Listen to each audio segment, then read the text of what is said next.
आपके साथ मैं Rohit Kumar, news for nation देख रहे हैं आप। आज पटना के बांकीपुर विधानसभा सीट उपचुनाव को लेकर के तमाम प्रत्याशियों की तरफ से नामांकन जो है वो हो गया है। अब मैदान में कौन कौन है फिलहाल के हिसाब से, तो बीजेपी की तरफ से जो है वो नीरज सिन्हा है, प्रशांत किशोर जन स्वराज पार्टी की तरफ से हैं, वीना मानवी तेज प्रताप यादव की पार्टी की तरफ से हैं, तो चुनाव लड़ रही हैं आरजेडी की तरफ से रेखा गुप्ता। इन चारों के बीच में ही मूल मुकाबला है। वीना मानवी को पुलिस ने नॉमिनेशन करते ही गिरफ्तार कर लिया है। तो दूसरी तरफ अगर देखें तो प्रशांत किशोर कह रहे हैं कि नॉमिनेशन उन्होंने नहीं किया है, बल्कि नॉमिनेशन अगर हुआ है तो ये नॉमिनेशन बांकीपुर के लोगों ने किया है, बदलाव के लिए किया है और एक अपराधी को सत्ता से बाहर निकालने की शुरुआत के लिए किया है। ये तमाम बातें उनकी तरफ से है। बीजेपी इस बात को कह रही है कि जीत का मार्जिन पिछले बार यानी जो नवंबर में चुनाव हुए थे उससे भी बड़ा होगा। जीत इतनी बड़ी होगी प्रशांत किशोर कहीं नजर नहीं आएंगे। सब ने पत्ते खोल दिए हैं, लेकिन एक शख्स इस पूरे फ्रेम से गायब है। उनका नाम है बिहार में नेता विपक्ष तेजस्वी यादव। तेजस्वी यादव फिलहाल जो जानकारी है, जो लोग कह रहे हैं उस हिसाब से यूरोप के ट्रिप जो है यात्रा पर है, ट्रिप पर हैं, लेकिन वहां से ही उन्होंने गेम सेट किया है। कौन सा गेम सेट किया है और किसको किसको साधने की कोशिश की, इन तमाम चीज़ों से पर्दा हटाएंगे। तेजस्वी यादव भले ही बिहार और भारत से मीलों दूर हों, लेकिन बिहार की राजधानी पटना की सबसे हार्डकोर सीट बांकीपुर पर जो है उनकी पैनी नज़र है, क्योंकि रेखा गुप्ता को बिना महागठबंधन या किसी दूसरे अलायंस पार्टनर से बात किए हुए उन्होंने प्रत्याशी बनाया, सबको फोन घुमाया और सबको आरजेडी दफ्तर में एक मंच पर बिठाया। ये मैसेज दिया कि भले ही फैसला तेजस्वी यादव या आरजेडी ने लिया हो, लेकिन पूरा महागठबंधन इस चुनाव को लेकर के भी एकजुट है। पिछली बार नंबर 2 पर आई थी रेखा गुप्ता और इस बार मुकाबला त्रिकोणीय ही आप मान के चलिए। वैसे तो कई प्रत्याशी मैदान में, लेकिन 3 के ही बीच मुकाबला अगर मान लेते हैं तो बीजेपी, आरजेडी और जन स्वराज। देवांशु हमारे साथ में है। देवांशु, तेजस्वी यादव जो हैं, देखिए कुछ काम करें, लेकिन देवांशु तेजस्वी यादव जो हैं बहुत दूर हैं, मतलब परिवार के साथ छुट्टियां जो है वो बिता रहे हैं। लेकिन बड़ी बात यह है देवांशु की वहाँ से भी नज़र है, मतलब कैसे, क्योंकि बीजेपी ये कह रही है कि भाई हम ही जीतेंगे, प्रशांत किशोर कह रहे हैं कि भाई बदलाव की शुरुआत हो गई है, जनता उनके साथ आ गई है। जिस तरीके से बीजेपी ने प्रत्याशी बदला, इन तमाम चीज़ों की बात में तेजस्वी यादव क्या कर रहे हैं? क्या बस घूम रहे हैं या सच में बांकीपुर में के लिए कुछ कर रहे हैं? अब देखिए, तेजस्वी यादव जो वन लाइन जवाब दे देते हैं। तेजस्वी यादव जो है वो फ़ोन पर राजनीति कर रहे हैं। हमें लगता है कि बिजी घूम भी रहे हैं और फ़ोन पर पॉलिटिक्स भी कर रहे हैं, फ़ोन पर पार्टी के काम को भी देख रहे हैं, फ़ोन पर बांकीपुर में उपचुनाव हो रहा है उस पर अपडेट भी जो है वो ले रहे हैं। अब तो यही बात है ना कि फ़ोन पर राजनीति की जा सकती है क्या, और की जा सकती है तो क्या उसमें सफल हुआ जा सकता है क्या। और हालांकि उनको तो आना ही है चुनाव से पहले, उनको तो प्रचार करना ही है। ऐसा नहीं है कि नहीं आएंगे तो फिर तो बवाल ही हो जाएगा, नहीं आएंगे तो फिर सब कुछ लुट जाएगा, एमवाई खत्म हो जाएगा बांकीपुर में। वो तो आएंगे ही, उसके लिए कोई निश्चिंत रहिए, आएंगे। 20 तारीख को सत्र हो रहा है, उसके बाद कहा जा रहा हो सकता है कि 19 या 20 को आए। अगर ना आए तो एक आध दिन सत्र छोड़ भी देते हैं तेजस्वी यादव, तो 21-22 को तो आएंगे ही आएंगे। 7 दिन मोटे 28 तारीख तक जो है वो यहाँ पर प्रचार होगा। ये तो रहा, लेकिन सवाल यह है कि देखिए इस वीडियो में जो हम बताने जा रहे हैं, देखिए 3-4 दिन हम बांकीपुर में वीडियो नहीं बना पाए, क्योंकि ये 3-4 दिन है ना रोहित, और जनता जनार्दन भी समझ बड़ा स्विंग वाला माहौल था। बॉल गेंद जो स्विंग करता है ना, जैसे कि गेंद इधर रखा हुआ, इधर हो रहा है, इधर हो रहा है, फिर इधर हो रहा है, अभी भी स्विंग वाला माहौल चल रहा है, ऐसे ऐसे ऐसे ऐसे। मतलब कि जनता जनार्दन जो है ना बांकीपुर में, मतलब कि अगर कास्ट को अगर छोड़ भी दे तो उनके मन में बहुत कुछ चल रहा है, जो चल रहा है। और वोटिंग के दिन आने तक उनका मन क्या रहेगा, बदलेगा, क्या होगा, ये तो उस दिन पता, जब होगा तो देखेंगे। लेकिन आज जब हम ये बात कर रहे हैं ना, तो आरजेडी में हलचल जो है वो तेज है। कहते हैं ना कि जब कुछ अलार्मिंग बेल, आप इसे कह सकते हैं कि जब खतरा आता है तो एक बेल बजता है, फिर जो भी मकान के लोग होते हैं वो बाहर जाते हैं, सायरन जैसे बजता है। सायरन। तो आरजेडी में सायरन बज चुका है। अब आरजेडी में बचा है सायरन बांकीपुर उपचुनाव को लेकर, तो मतलब साफ है कि एमवाई में जो है वो हथौड़ा लग गया है। और हथौड़ा वोटिंग के दिन लगेगा, क्या वो हरा से पीला कन्वर्ट होने जा रहा है लोगों का मिजाज, एमवाई का मिजाज, या फिर तेजस्वी आएंगे और फिर सारा मन जो है ना, जो एमवाई सोच रहे हैं कि ना इस बार ट्राई करते हैं, एक बार देखते हैं प्रशांत किशोर को, जैसे ही तेजस्वी यादव को सामने देखेंगे मन शायद फिर वापस वहीं चला जाएगा जहां पर उनको वोट देने की आदत है। बहरहाल होगा क्या, देखिए तेजस्वी यादव फ़ोन पर पॉलिटिक्स कर रहे हैं, जो जानकारी हम तक, सूचना हम तक पहुंची है उसके हिसाब से तेजस्वी यादव ने उसामा रघुनाथपुर के आरजेडी के विधायक को भी फ़ोन किया। मैं कह रहा हूँ कि बहुत लोगों को फ़ोन कर रहे हैं, लेकिन वो हमारे लिए अभी मायने नहीं है, मैं कितनों को बताऊँ। लेकिन एक जानकारी जो हमारे पास आई है कि रघुनाथपुर के आरजेडी के विधायक उसामा को तेजस्वी यादव ने फ़ोन किया है और कहा है कि आप जल्दी पहुंचिए पटना। पटना इसलिए क्योंकि उन्हें सब्जी बाग में प्रचार करवाना है उसामा से, क्योंकि जिस तरीके से कैंपेनिंग, हार्डकोर कैंपेनिंग जनसुराज की तरफ से सब्जी बाग वाले इलाके में हुए, 4 दफ़ा घूम गए प्रशांत किशोर, और 4 दफ़ा के बदले आरजेडी कितनी बार घूमी, तो एक कोई मुर्शीद करके कोई शख्स है, उनके घर पर कल गई थी, प्रचार की थी, मतलब कि एक फॉर्मेलिटी प्रचार जो है वो रेखा गुप्ता की तरफ से जो है वो किया गया 12 जुलाई को। बीजेपी तो कभी जाती ही नहीं। बीजेपी नहीं जाती है, लेकिन एनडीए जेडीयू का जो कई नेता स्थानीय स्तर पर वहाँ पर हैं, ये सही है। और ये है मतलब कि बीजेपी का भले वो ना हो, बीजेपी के उम्मीदवार प्रत्याशी ना जाए, लेकिन एनडीए के नेता जो हैं वो जाते हैं, वहाँ रहते हैं, क्योंकि देखिए क्योंकि अब सत्ता में है एनडीए, तो कई सारे ये क्या कहते हैं आयोग होते हैं, कई सारे चीज़ होते हैं, तो पद मिला हुआ है यहाँ सब्जी बाग के मुस्लिम एनडीए के नेताओं को, तो वो लगते हैं, और नहीं लगेंगे तो कैसे काम चलेगा। तो भले ही बीजेपी के नाम पर वो वोट ना दे, लेकिन एनडीए के नाम पर कुछ, मैं कहता हूँ कुछ ही सही, अब जहाँ जीरो की संभावना वहाँ आप कुछ भी वोट ले आते हैं, वो तो एड ऑन है। हाँ, एड ऑन है, एड ऑन ही है। देखिए मुसलमानों की संख्या बांकीपुर में कहा जाता है कि टोटल वोटर के हिसाब से 10% है, और अगर एग्जैक्ट अगर पूछे तो ये करीब बैठता है 40,000 के करीब, हो सकता है 38 हो सकता है 42 हो, ये कोई भी बताएगा ना आंकड़ा तो वो ऐसा ही बताएगा, एग्जैक्ट आंकड़ा नहीं होता। तो 40,000 के फिर पोलिंग उसमें कितना होता है वो डिपेंड करता है। पोलिंग अगर 50, क्योंकि उपचुनाव में पोलिंग कम होते हैं और लोगों को वो भी ऐसी सीट पे जहाँ पता है कि कुछ भी हो जाए। अब प्रशांत किशोर कहते हैं कि बीजेपी को लगता है कुत्ता बिलाई भी लड़ ले तो जीतेगा तो बीजेपी, तो ऐसी सीट पे थोड़ा वोटों का जो है ना, वोटरों का रुझान थोड़ा कम होता है, मतलब निकलते थोड़ा कम निकलते हैं।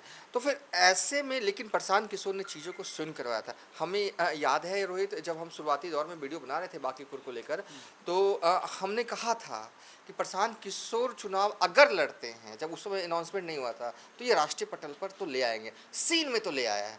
अब किस्मत कहिए इसे प्रशांत किशोर को, या कुछ भी कह लीजिए, प्रशांत किशोर का अभी तक का लक बड़ा अच्छा रहा है। मतलब कि सब्जी बाग के हमने कल भी एक वीडियोस बनाया था, एक जर्नलिस्ट हैं, उर्दू जर्नलिस्ट अनारुल हौदा, उन्होंने कहा कि सब्जी बाग में 4 बार घूम गए हैं प्रशांत किशोर। लोगों के मन में ये है कि वो जहाँ वोट करते हैं वो उम्मीदवार कभी जीतता ही नहीं है, मतलब कि वो वोट करते हैं आरजेडी को बांकीपुर में, लेकिन आरजेडी तो कभी जीतती ही नहीं है। तो ऐसे में उनका मन है, और उनका जो कनेक्शन है जो लालू के साथ था वो तेजस्वी यादव के साथ बैठ नहीं रहा है, और ऐसे किसी का भी नहीं बैठेगा रोहित। ऐसा नहीं कि मुसलमानों का, आप फ़ोन पे पॉलिटिक्स नहीं होता है, एक प्रेस कॉन्फ्रेंस से पॉलिटिक्स नहीं होती है, ग्राउंड में दिखना पड़ता है, वो दिख जाता है। अगर आप काम कोरम पूरा करने के लिए कीजिएगा ना तो दिख जाता है, और आप काम मेहनत से और दिल से भी कीजिएगा ना तो दिख जाता है। एक बार रिफ्लेक्ट ना करें, एक बार हो सकता है कि आप किसी को धोखा दे दें, 2 बार धोखा दे दें, लेकिन वो दिख जाता है आपके पर्सनैलिटी में। तो ये मैसेजिंग जो है वो सब्जी बाग तक भी है। और तो ऐसे में क्या एमवाई अभी पहले आते हैं एम पे। एम बिल्कुल रोहित, सब्जी बाग का जो मुसलमान है इस वक्त, वो जनसुराज या कहें प्रशांत किशोर से उन्हें कोई दिक्कत नहीं है, उन पे कोई ऐसा कोई दाग नहीं है, वो जो बातें कर रहे हैं कोई गलत नहीं कर रहे हैं। तो प्रशांत किशोर को ऐसा है कि उनके प्रति जो है सहानुभूति भी है, पॉजिटिव कहते हैं ना कि पॉजिटिव बोलते भी हैं, लेकिन सवाल फिर वही कि 40 साल से वोट देने की जो आदत है, अब उस आदत को तोड़े तो तोड़े कैसे।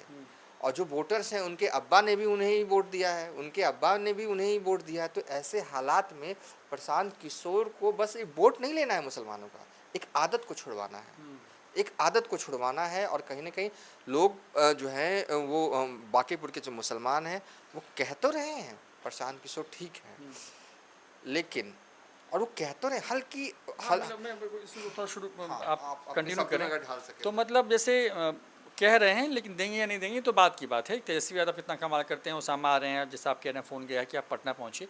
लेकिन बात ये है कि कल आप गए उस इलाके में, मतलब जो कल वीडियो भी न्यूज़ फॉर नेशन पर है, उस वीडियो में आपने वहाँ के जो जो जो थिंक टैंक, सोचने वाले जो मुसलमान हैं, जो कि नैरेटिव बनाते हैं, गढ़ते हैं, उनके हिसाब से क्या लगा कि प्रशांत किशोर की लहर आ गई है, मतलब वहाँ पे जिसकी वजह से डर गए हैं तेजस्वी यादव? उन्होंने पीला शब्द का इस्तेमाल किया। पीला मतलब कि पीला जो जनसुराज पीली का, आंधी आ रही है वहाँ। उन्होंने कहा कि अभी तो लग रहा है कि पीला है, लेकिन वोट में कितना कन्वर्ट होगा, क्योंकि यही यही दिक्कत होता है। जब राहुल गांधी और तेजस्वी यादव ने यहाँ पे यात्रा लगाया किया तो भीड़ भीड़ ही दिखी। उतना भीड़ अगर वोटिंग में हो जाता तो वो शायद सत्ता में भी आ जाते, लेकिन जब वोट पड़ता है ना तो चीज़ें जो है ना वो बिल्कुल कुछ और हो जाती हैं। तो सहानुभूति होना और वोटिंग के टाइम वोट देना, ये दो आसमान और ज़मीन का अंतर है, ठीक है। तेजस्वी ने उसामा को इसलिए बुलाया क्योंकि युवाओं में उनका क्रेज है। देखिए उसामा में ये तो है कि वो खड़े हो जाएंगे ना सब्जी बाग में, वो मतलब कि एक कदम चल नहीं पाते हैं, मतलब कि फ़ोटो लेने वाले, लेकिन जो फ़ोटो लेता है वो वोट कितना करता है, ये भी एक बात है। वैसे तो तेजस्वी यादव भी खड़े हो जाएंगे, तो कोई भी आता है, नेता होते हैं, सेल्फी लेते हैं, अब तो वो फ़ोटो वाला ज़माना है। लेकिन ओसामा को देखने के लिए, मतलब कि मुझे लगता है कि ओसामा मौजूदा वक्त में एक ऐसे नेता, मुस्लिम नेता के तौर पर हैं जो बिना बोले ही नेता हैं। वो कुछ बोलते ही नहीं है, बस उनका मुस्कुराता हुआ चेहरा है और युवा उनके प्रति जो है वो क्या कहते हैं, वो मैग्नेट की तरह खींचे चले जाते हैं। तो ओसामा जो है वो 2-3 दिन सब्जी बाग के इलाकों में कैंप करेंगे, और कैंप करेंगे, देखिए उनका भाषण लंबा उम्बा जोरदार नहीं होगा, वो बस घरों में जाएंगे, हाथ मिलाएंगे, हाथ जोड़ेंगे। ओसामा पे अब ये जिम्मेदारी आन पड़ी है कि जो एम जो सोच रहा है ना इस बार, उसको रोकना, उस बोट को रोकने की जिम्मेदारी अब सीधे सीधे बाकीपुर में ओसामा के जरिए है। अब आते हैं वाई पे, आते हैं रोहित, क्या कहिएगा, लक कितना बढ़िया है प्रशांत किशोर का। हमने कहा था कि देखिए सम्मानजनक हार के लिए, हमें याद है और हम पीछे भी नहीं हटते हैं, सम्मानजनक हार के लिए भी तरस जाएंगे प्रशांत किशोर। लेकिन उसकी अगली लाइन हमने कहा था रोहित कि अब देखते हैं आगे क्या होता है, क्या होता है, क्योंकि पानी बहुत बहता है।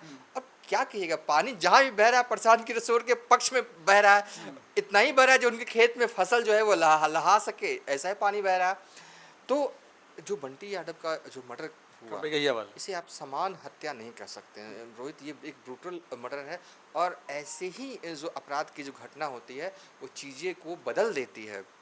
और चूंकि ये बांकीपुर विधानसभा क्षेत्र में ही आता है, और जिस तरीके से उसके बाद तेजस्वी यादव का फ़ोन करना उनके परिजनों को, और परिजनों से पूछना कि मामला क्या है, और परिजन का कहना तेजस्वी यादव को कैसे नेता है आपको पता ही नहीं है मामला क्या है, मतलब कि ये सब क्या है, ये क्या लाइन दिखा रहा है। यानी कि उस महिला को भी पहले से पता था, महिला को पता था, सोचिए कि तेजस्वी यादव कैसे नेता है, उनको मामला पता नहीं है। तो ये मैसेजिंग तो है ना, ये लोगों में अब ये यादव समाज में भी आ रहा है ना। और यादव के लड़के की हत्या हुई है। हाँ, तो ऐसे मामलों में तो होना चाहिए था कि जैसे ही देखिए वो जाम लगाए हुए थे, जैसे ही होना चाहिए था, तो 2-3 दिन बाद क्यों पहुंचते हैं आरजेडी का डेलीगेशन।